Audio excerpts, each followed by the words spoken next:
جو اعلیٰ جنت ہے اس کا ذکر ہو رہا ہے۔ وہ لوگ ان میں تختوں پر تکیہ لگائے بیٹھے ہوں گے،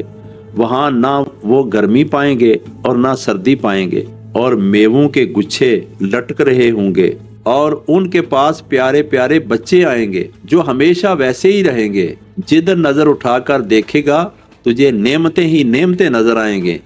اور ان کو بطور اعزاز کے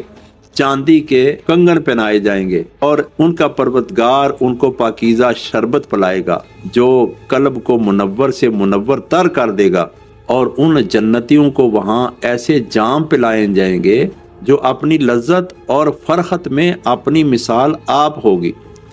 جس طرح چاہیں گے وہ ان میں کھائیں گے اور لطف اندوز ہوں گے۔ یہ نفس کاملہ والوں کا اللہ تعالیٰ ذکر کر رہا ہے، اور ان سے کہا جائے گا اے اہل جنت، یہ ہے تمہارا صلہ اور تمہاری محنت جو تم نے دنیا میں مجھے یعنی اللہ کو راضی کرنے کے لیے کی تھی۔